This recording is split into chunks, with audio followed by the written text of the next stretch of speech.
सूरज धीरे धीरे ऊपर आ रहा था। आसमान हल्का गुलाबी और नारंगी हो गया था। ये रामू का सबसे पसंदीदा समय था। रामू एक फार्मर था। वो एक छोटे से गांव में रहता था जो पहाड़ियों से घिरा हुआ था। हर सुबह रामू मुर्गे की बांग सुनकर उठता था।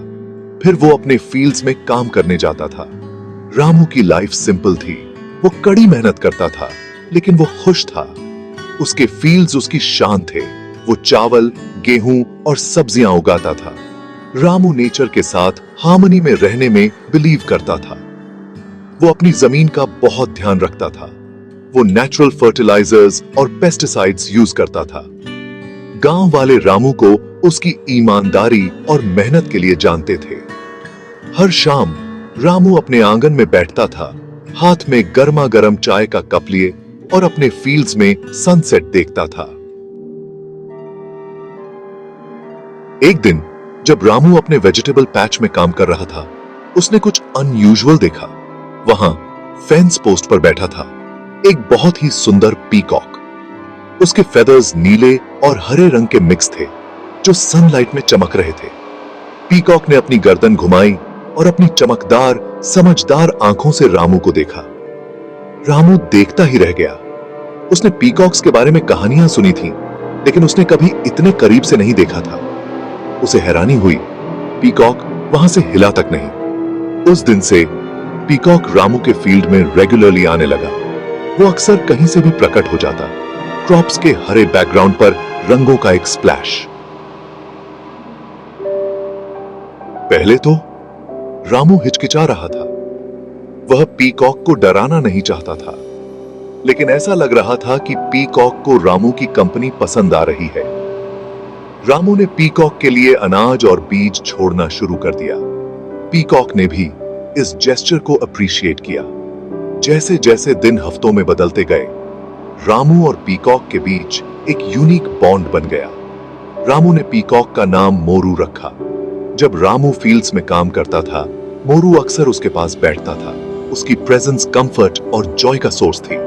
कभी कभी मोरू अपने सुंदर टेल फेदर्स भी फैलाता था, जिससे रंगों का डैज़लिंग डिस्प्ले क्रिएट होता था। एक सुबह जब रामू अपने क्रॉप्स का इंस्पेक्शन कर रहा था, उसने कुछ ट्रबलिंग देखा। बंदरों का एक झुंड उसके फील्ड में घुस आया था। वे उसकी सब्जियां खा रहे थे। उनका शोर हवा में गूंज रहा था। रामू परेशान था। उसने उन्हें भगाने की कोशिश की, लेकिन वे उसके लिए बहुत तेज थे। जब रामू खुद को हेल्पलेस महसूस कर रहा था, तभी उसने एक तेज श्रीक सुनी। मोरू ने कमोशन देख लिया था। बंदर मोरू को अचानक देखकर सभी दिशाओं में भाग गए। मोरू ने रामू के क्रॉप्स को बचा लिया था। उस दिन से मोरू रामू के फील्ड्स का प्रोटेक्टर बन गया, जो किसी भी पेस्की एनिमल्स को भगाता था जो करीब आने की हिम्मत करते थे। पूरे गांव में रामू की पीकॉक के साथ अनयूजुअल फ्रेंडशिप की बात फैल गई।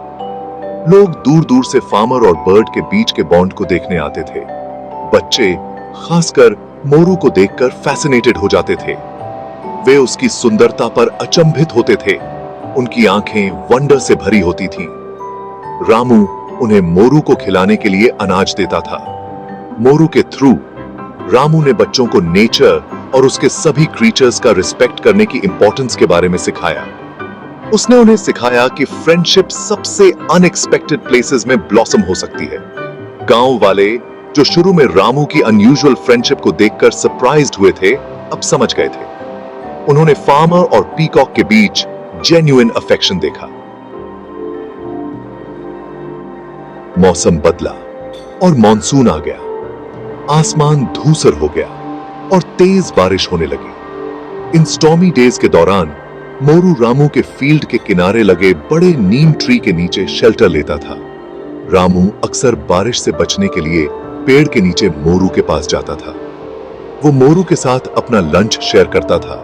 बर्ड से ऐसे बात करता था जैसे वो कोई पुराना दोस्त हो।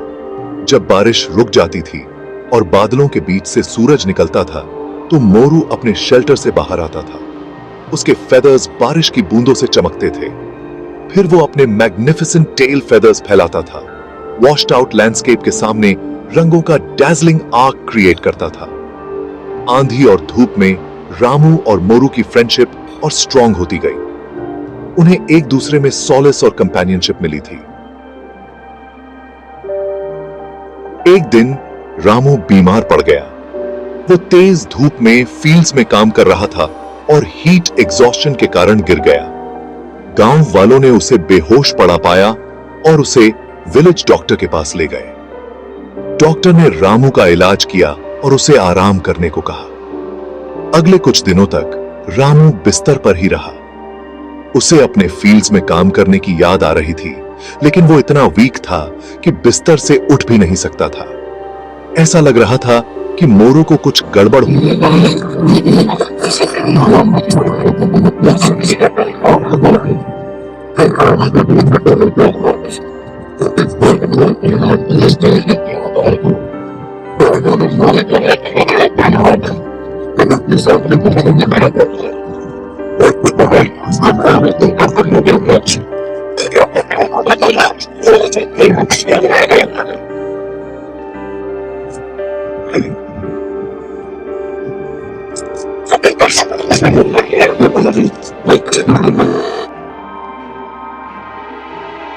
मोरू को देखकर रामू का मन हल्का हो गया। उसने एक वीक स्माइल दी और मोरू के हेड पर हाथ फेरने के लिए हाथ बढ़ाया। पीकॉक ने अपना हेड रामू के हाथ से सटा लिया, जैसे कि उसे कंफर्ट दे रहा हो।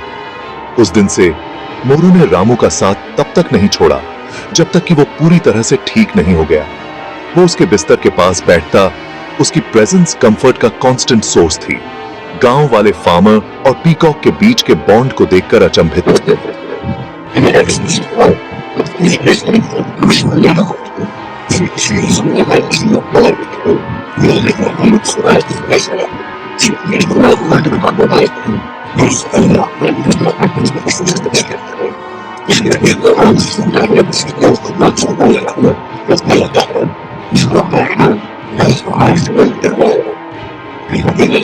एक लेजेंड बन गई, एक हार्ट वार्मिंग रिमाइंडर कि फ्रेंडशिप्स जितनी अनलाइकली होती हैं, अक्सर उतनी ही